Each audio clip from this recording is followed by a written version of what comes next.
Welcome to another episode of the Dan Lok Show. Now, a lot of my fans, a lot of my audience has always been asking me about investing. Hey, Dan, I want to get into investing. How do I do it? You know, what should I do? Should I buy stocks, buy real estate?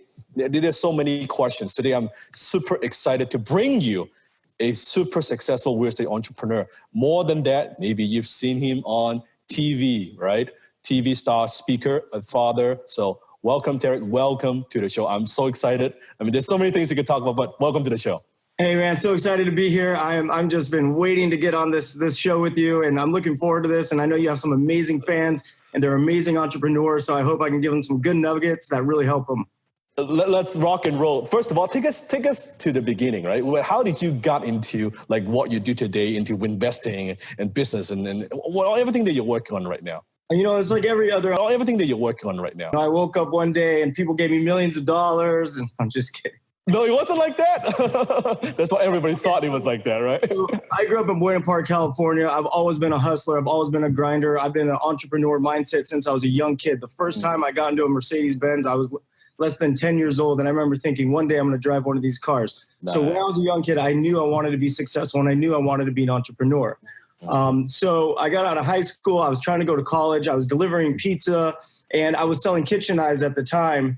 And I was making decent money. Like back then, like $3,000 a month was decent money. And I lost my sales book. $1 a month was decent money. And I was at a bank one day, and I was out of money. I had no job, and I was dropping out of college. Like things were not good. And I looked up to the right, and I saw a crooked real estate sign. It said, "Wise Old Owl Real Estate School." And right then, that moment was a defining moment in my life. I remember thinking, you know what? If I can sell these knives, I can sell those houses. I pulled all my money out, walked 100 feet to the building, and I signed up for real estate. And that's how I got in real estate. Oh, wow. So basically, I think all great entrepreneurs, we started off with learning how to sell, how to communicate, right? How to connect with people. So you made that mental switch. If I can sell something at a low ticket, I might as well sell something for a lot higher ticket, because at least your commission is bigger, right? Why make 500 when you make 50,000, right? That's right. That's right. Sales is sales. And that's one of the beautiful things about being a salesman. That's the beautiful thing about being an entrepreneur. If you can do it once, you can do it twice. If you can do it twice, you can do it 3 times. You can do it over and over and over, and you can accept to receive the same results. If you could give us a quick, maybe 1 or 2 key things when it comes to sales that you've learned, like some most important things, what would those be? Here it is right here. The number one thing I know about sales: you are never going to sell someone into something they don't want. The key to sales is to talk to enough people to find the people that want what you're selling. So I've always come from the old school mindset. If you have to grind it out. When I first started in real estate, I didn't make contacts. I wasn't grinding. I wasn't hustling. I was doing what everybody else was doing. My first 5 months in the business, I made $0. Zero. I was 20 years old. And I was so broke, man. Like, I broke up with my girlfriend. My parents got divorced. I had nowhere to live. So I ended up moving to my mom's house, and she had rented out my bedroom to roommate to help her pay for the mortgage. So I had to move into the garage at my mom's house. And it was the first like low point of my life. I was down and out, Dan. Like, I had nothing. And I remember sitting in that garage. There was cockroaches and spider webs, and it was a real garage. And I had a decision to make. And I remember making a decision that I'm going to do everything humanly possible over the next 90 days to see if I can make something of myself selling these houses. And I committed to it. And within 90 days, miracle happened. I earned $120,000 in commission at my 21st birthday within 90 days. Wow. I went from that garage with spider webs and cockroaches. I bought $1 million house within 90 days. What people don't realize, when you're in sales, things can change fast if you're willing to put the work in. Very true. And I think most sales guys, when salespeople, when they are struggling, they're just kind of waiting. They're not selling. They're just kind of waiting. Well, maybe I'll get a referral. Maybe my phone will ring. Yeah. It's not going to happen. I mean, people ask me all, like, bottom line is this: it's a contact game, man. Like, look at us, right? We're on this show right now. How did we get on the show? Like, we started messaging each other. We don't know each other, but we knew that we're both entrepreneurs, and we both know that we have done some really cool things. And we're doing this because we know what sales is, and this is part of what we do, and we love what we do. So never be afraid to go outside of your comfort zone. Yes. The worst thing you're going to hear from someone is no. And then you say, no, thank you. And then you go next. And it was a no to start off with anyway. Yeah. So what do you have to lose? Nothing to lose. So from there, how did you go from real estate sales to being an investor? Oh, so that's interesting. So, it's all about making big commitments. And like I said, 21 years old, bought $1 million house. I was living the life, man. I was making a couple $100,000 a year. I was a young kid, and my ego was like, the size of Mars. I was the cockiest guy around. And guess what happened to me? It turns out, guess what? I'm like everybody else. I'm no better. I'm no worse. We're all the same. Yes. The recession hit in 2007, 8. And man, I was down and out, lost everything. Like I had to start over. I had to sell my $1 million home. I had to sell my vacation home. I had to sell my cars, my dirt bike, my motorcycle, my toys, and move into this tiny little apartment with a roommate that was smaller than my master bedroom of the house I moved out of. Wow. That taught you humility, right? It taught you that, hey, man, the world is so much bigger, right? Oh, the world is much bigger than I was. And I learned that. And it was the most valuable lesson of my life. I wouldn't change anything about my life because out of every negative, there's a positive, and it's all about the comeback, and it's all about the takeaway. So I struggled. It was really hard for a few years. I didn't know what to do. And I started seeing investors coming in the market buying these things called short sales. And I was like, what's a short sale? So I started going out there every day. I went out to different communities here in California, and I would go door to door because I knew everybody was upside down because they just bought the homes that were built in 2004, 5, 6. And I started going after short sales. And then all of a sudden I realized after selling them to investors, I was like, well, why am I not buying these? Well, one, I don't have money. Yes. So what did I do? I said, you know what? I don't have money. Somebody has money. So then I put a business plan together, and I went to every single person I knew. And guess what the first 200 people said? No. Like, what do you, I'm like, I have a spreadsheet showing the breakdown, like here, this is what you're going to make. You don't know what you're doing. You're too young. You have no experience. I said, I don't need experience. I know this. If I pay X and I put X into it and it sells for Y and there's money left, that's profit. That's all I needed to know. It's simple math. So I finally found a guy that was dumb enough to invest with me. And by the way, to this day together, me and that dumb guy have flipped close to 500 houses together. Wow. So that's how I got into investing. But I think it's also that investor, that first investor, I think he could see, I don't know if it's true, but he saw something in you, I think. He saw the hustle, he saw your drive, and he's like, hey, you know what? Let's give it a chance. Yeah, that's it, man. Like if you have to want this, you have to live this. You have to want to be more successful than anything you ever thought possible. Like you have to think about it when you're sleeping. You know how it is. I'm sure you're the same way. 100%. And you know what? People read that. People can read you. They know if you're real. They know if you're really going for it. And the funny thing is when you're presenting something or pitching an idea to someone, you're asking the people that probably aren't even the right people. And most people are scared to ask the successful people because they're successful. But the successful people are the ones who are successful because they're smart and they listen to others and they're willing to learn. They're open-minded. Open-minded. Like me, I listen to everybody. I don't care if you make $5 an hour or $5 million an hour because there's someone out there with great ideas. Very, very true. So then, you were getting involved. Now you're investing. And how did you transition into doing your first reality show, Flip or Flop? Exactly, right? So in life, you can't wait. You always have to take action. And every single day, you got to look for different opportunities. I was at a big real estate convention, and there was 5,000 people there, and I was a nobody. I was sitting in the very back of this convention because I was embarrassed because I was nobody. And I'm not allowed to sit in the front because I couldn't afford it, and I didn't have the production. But my friend was the vice president of a real estate company. He sat in the front row of this big stage, and 2 seats opened up in the front row. And he texted me, hey, come up, sit. And man, I'll be honest, I was a little bit hungover. I was in Las Vegas. And I was like, you know what, I'm going to do it. So I go to the front, and all of a sudden, all the big players, right, are sitting in the front. So then they're looking at me and my ex at the time, like, who are these guys? Like, we were dressed nice, we were young, good looking. And at the break, they started talking to us. And I met one of the guys. His name was Brady Sondal. He was a realtor out of Palm Springs. And he was telling me how he had a local TV show. And when he went to the grocery store on the weekends, like, people recognized him and he got business. And I remember thinking, wait a minute. First time I ever thought about TV. I'm like, TV and business. Next night, went home from Las Vegas, 10 p.m. at night, I told my ex-wife, I said, here's the deal. I'm going to get us a TV show. She looked at me. I'll never forget. She had 1 foot up the stairs. We were living in San Clemente, California. She shook her head at me, said, you're crazy. Go to bed. I said, no, we're getting a TV show. So what did I do? I went to the first production company, sent pictures, bio, resume, everything. They called back the next day. From there, sky's the limit. Here we are today. And how did the TV show help in terms of growing your brand and your business? Before the TV show was like life after TV show. Life before the TV show, nobody knew who I was, right? And life after the TV show, obviously I've been on TV a very long time, and people know me by now. When I started on TV, like my daughter, who's almost 9, she was in my ex-wife's stomach. Like that's how long I've been doing this. Yeah. And by the way, I'm just getting started. Like this is the beginning for me. So there's so many great things ahead of me.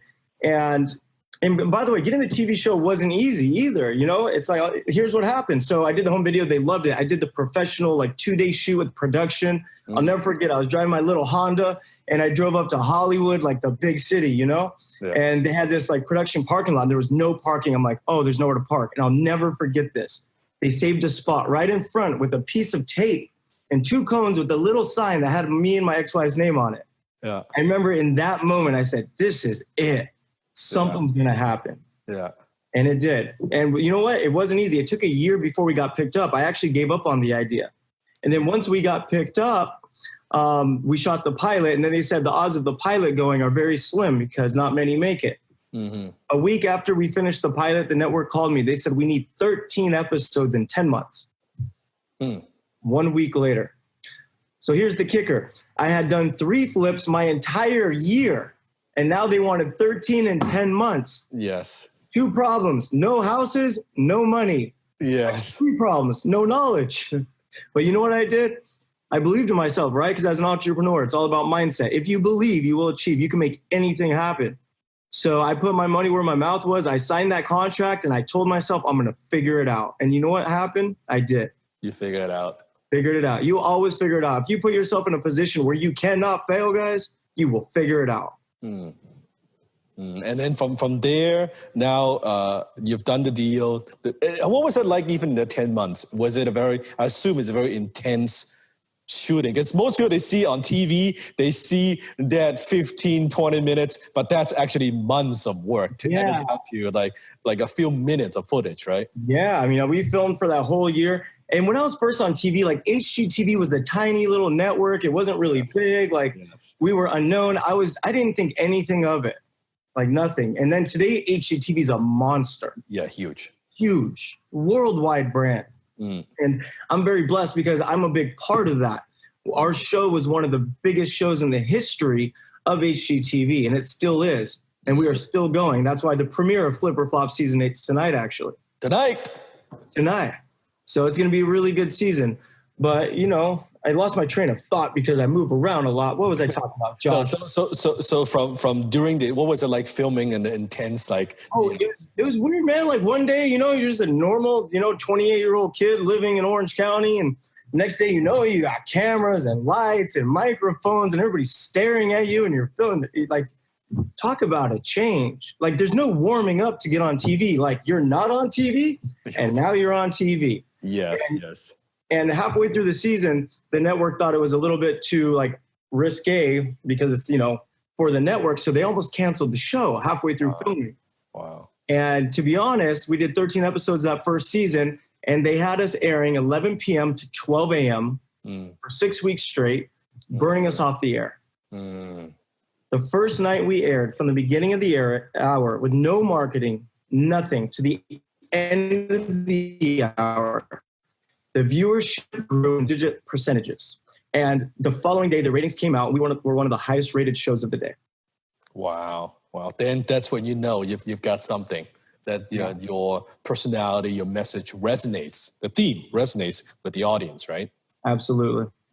And from there, so now you are on TV, you're producing the shows. And then what did you do? What changes you made in your business to leverage the tension that you're getting in the marketplace now? Well, it took a while. The first couple years, we were filming and the show was starting to pick up. Mm-hmm. And at the beginning, were you getting paid to do the show? Or at the beginning, yeah, it wasn't much. It was, we got 10,000 an episode, which, back then it was good money back then. I was like, yeah, I'll take it. It was great. Yeah. But it definitely helped us. And it's just, the show's done amazing things for us, and it's just created a brand, and back then it was all about trial and error. Like, here's the deal with entrepreneurs, most people don't realize, like, they say me, they say you, and they're like, oh, I was on camera and Hollywood. No, like, here's what you guys don't understand. I didn't know how to find houses. So I filmed all day, get home, and then I'd work until like 9 p.m. at night. And then from 10 p.m. at night until 4 a.m. the morning, I used to drive overnight by myself to all the properties going to auction the next day.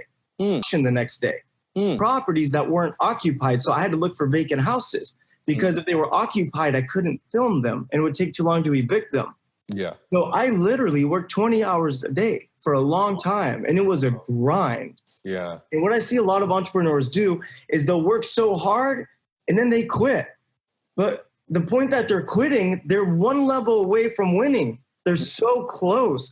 And the biggest thing I want all the listeners to understand is the road to success is a rocky road. Like, you are going to go up, you are going to go down, you're going to doubt yourself.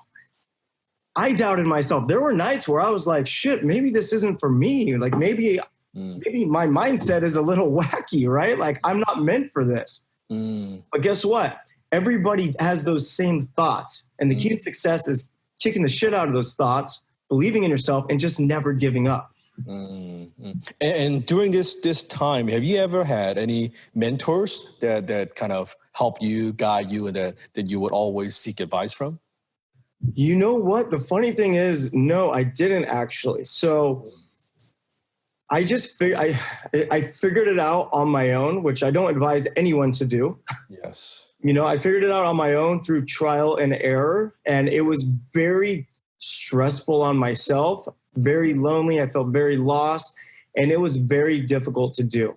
But I wouldn't change it for the world because of the valuable lessons I learned. It makes sense. And then, so now going forward, so let's say for someone listening that they say, okay, I want to get into real estate. Like, what should I do? Like, or I've made some money from my business or from my career. What should I invest in? How should I get started? Man, like, I'm all about real estate investing. I absolutely love it. I've flipped close to 500 houses. I've close to 100 rental properties, creating cash flow every month, which every month it's great. Every month it covers my mortgage payment, my Lamborghini payment, my Tesla payment, covers all my toys. Like, it's fun, right? Cash flow is amazing. So, well, the first thing, you got to get educated. I actually do have educational seminars called Real Estate Elevated, where we train students how to flip houses across the US and Canada, where you're at. So I'm very excited about that. But other than that, if you want to get started, you just got to take the first step. And the first step is education. And you have to really start studying what you're trying to get into, because it can be a risky business. But at the same time, I think it's the most rewarding business in the world. Like, it's if you think about it, a lot of people get into investing, but they don't spend enough money on education. I'm always amazed that, okay, you're gonna invest this much money into an investment, probably long term. Even you're flipping it, that's risk involved. You wouldn't spend a tiny bit of that into learning how to do this. Like, it's like, I'm going to spend $100,000 buying a car. I'm not going to spend $1,000 learning how to drive it. Exactly. What I always tell people, before I invested in real estate, Dan, I invested in myself. Yeah. You have to invest in yourself. Your brain is the most powerful computer in the world that can retain the most amazing knowledge ever created. Like, use it. This right here is your key to success, right there. Yeah. And what are some of the mistakes that you see investors make when they get into real estate? Well, the biggest mistake I see investors making is buying real estate or properties just because they're pieces of crap and they're beat up and they're junky and they look bad. Yeah. Just because it looks bad doesn't mean it's a good deal. So in real estate, you always make your money when you buy. So you have to buy at the right price. That's the secret. So you make money when you buy, not when you sell. That's just because it's an ugly property doesn't mean it's a good deal, right? We're looking for a good deal. Exactly. And it's all simple math. And do you recommend that, like, people start off with let's say, just flipping properties first and then go into maybe more rental, buy and hold strategy, or they could do a little bit of both? You know, it all depends on what their ultimate goal is. So a lot of people say, well, I have no money to buy and hold rental properties. So how do you make money? You got to flip the houses, make the money so that you can buy the rentals. That's what I did. Mm-hmm. So if you don't have the money, go make the money by flipping houses. Kind of just roll out the sleeves and get. Now, when you were flipping properties, do you recommend students say, hey, you know, do I have to be a handyman? Do I have to renovate, or like how does that work? I am the worst. Like the worst. Like I'm telling you right now, I don't know how to do any construction work. Yes. What I learned early on in the business, after trying to on that first flip, after burning myself with acid, after electrocuting myself, after making everything go wrong, I realized that my value is my brain. And my brain is that I have the ability to go find real estate. So I can hire someone to tile a shower. I can't hire someone to be me and find deals. So what I realized is the best use of my time was to find deals where I can make 50, 60, 70, 80, 100,000, not save $1,000 installing tile. So I learned that early on. It was the best thing I learned early. And what are some things that, like, what's the best way for someone to find some good deals? Oh man, there's so many different ways. Like I'm big into, you know, obviously because of my brand, you know, I'm on TV and stuff. So I do a lot of digital marketing campaigns, TV campaigns, radio campaigns. But, you know, at the end of the day, there are so many different ways to find deals. You know, on the MLS, there's off-market listings, there's probate sales, there's absentee owners, there's multiple property owners, there's still a notice of defaults. And there's so many different ways. And for someone that wants to get into it, that's why it's really important to get educated. And that's why I love my seminar company, Real Estate Elevated. Like we work with so many students and we change their life. And it's amazing watching someone show up on day one with nothing. And a year later, you look at them and their life is completely different. I think for most people, maybe you have a full-time business you're running. It's your full-time job. And don't feel like you have to jump from that to, I'm going to transition full-time being an investor. You're not going to do that overnight. I think for most people, if you just do one deal a year, flip one property, that's life-changing for most. It is life-changing. And you know what? It's all about scheduling. So one of the biggest keys to my success that I learned early on was commit to a schedule and do the exact same things at the exact same times every single day. So me, it was always about, what is the most important thing in my life when building businesses? It is acquiring new business. So the first task that I would do every single day when I was growing a business was look for new business. I would make 500 to 600 phone calls every single day. 2 headsets, automatic dialer, 2 computer screens. When I got done with that, I would drive to neighborhoods and go door to door. 105 degrees out, sweating, sunburned, wet. For hours. And after I did that, I go back to my office. Everybody's at home eating dinner. I put my headsets back on and make more phone calls. 7:30 a.m., 8:30 p.m. at a minimum every single day. Well, 6 days a week. Wow. And talk to us about, like, from that period of time, even on the show, it seems to me that you've been, you know, a hardworking, you know, you hustler doing that. And then when did you start building a team? Okay. What was that like? That was interesting. Okay, so man, it's amazing what can happen once you start delegating, but you can't start delegating until you start making a little bit of money. Yes. So I mean, at the beginning, I was everything.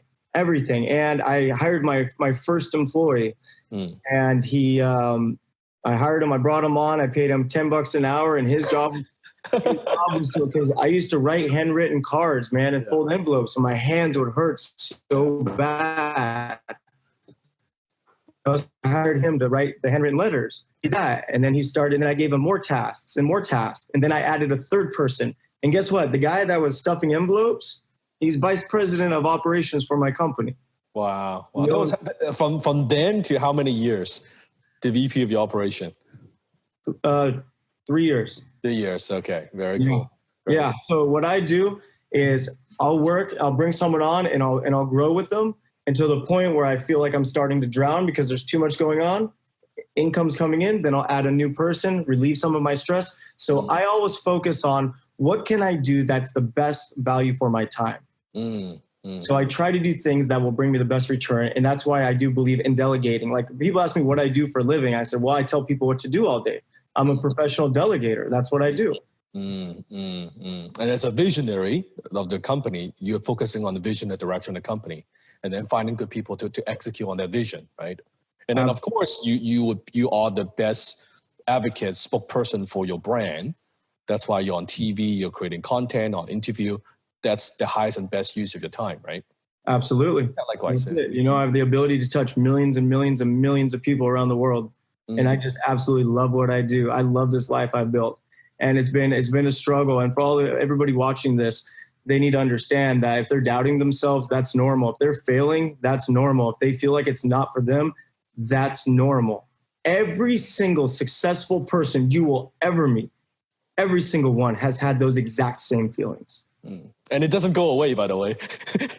It is not like you achieve a certain level of success. Oh, yeah, everything is fine. No worries. Hell no. Nope. It's still there. Yeah. In fact, see if you agree with this.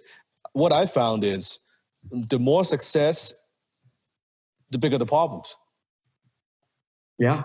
Yeah. Like absolutely. Compared to the beginning, we were solving problem at this level. Now the problem has more zero. They are more complex, and they have bigger consequences. Huge consequences. You know, the decisions we make in our life, you know, back in the day, if we make a wrong decision, we might get pissed. Yeah, just us, just one person. If I make a wrong decision, like if I go out and do something stupid, I'm done. It's over. Yeah. So which holds me accountable too. Yes. It's interesting because before the show, we were talking about how you structure your company, your organization, which I believe the similar structure where we are interconnect. I call that building an ecosystem, right? I'm curious how you view what you do and how you structure and design this ecosystem. Everything is connected, because I think here's a difference. I think in terms of an entrepreneur and a business owner, there's a difference.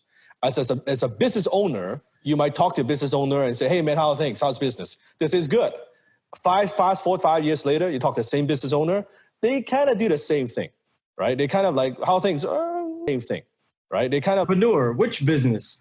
Yeah. So an entrepreneur here today, 5 years later, they'll be like, they have this thing going on, they have this business going on, and they start this thing, and they sold this thing, and then they have a business within the business, and it's much more complex. That to me is a sign of a true entrepreneur, right? So talk to me about your philosophy about the ecosystem and how you architect and design this. Man, see, the thing is, I'm designing all day, every day. It's ever changing every single day, redesigning, moving parts, new employees, new deals, things are changing. But I know this, that every single thing I do, everything I do, all has to point to one target in the middle. So, and that is all about creating content and exposure that will increase results of marketing campaigns and notoriety and credibility. And all day, every day, I think, how can I share my message with the world? And once I share my message, once the world receives my message, how do I in turn take that and invest in real estate and build a brand and create products and services and help other people? What's your personal goal in terms of a business goal or even a financial goal? You know what? I mean, no one's asked me that, but my life financial goal, the first time I'll say it live for the first time, I want to be a billionaire. And that's what I think about all day, every day. I think it's amazing, and I don't think I want to. I know I'm going to, and I know what I need to do to get there. The beautiful thing for me about this point in my life is I know how to get there, and I'm on track, and that's what I'm working towards every single day. And you know what? Set goals so freaking big, like set so big that you can never stop working towards them. That's something I learned from a mentor as well, because he said to me years ago, he said, Dan, most people, they set goals too small. And that's why they settle, or they hit the goal, and then they get complacent, right? But if you set a goal so big, it stretches you. And we both know, like anyone, seriously, anyone that's achieved any kind of success, both of us, like we don't need another car. No, we don't. It's just like you can only drive one car at a time. You know? I got a new Ferrari yesterday, kind of fun. Yeah, you know, that's good. But you know what I mean? That's not, once you get to a certain point in terms of like financial success, that's not what drives. It's not exciting anymore. Like I got the new car and I didn't even drive it, you know, so that's the thing. So I think an entrepreneur, we have similar mindsets. Mm-hmm. What's exciting for me is the building, the goal setting, the achievement, how it makes you feel, not the material shit, like how it makes you feel inside. That's the spirit of an entrepreneur. And by the way, I threw out a goal of being a billionaire. I really think I'm going to make it. But if I don't, Dan, and I end up being worth 500 million, that's not so bad, right? I mean, considering where you came from, the humble beginning, right? Both of us. You know, and it's not so bad.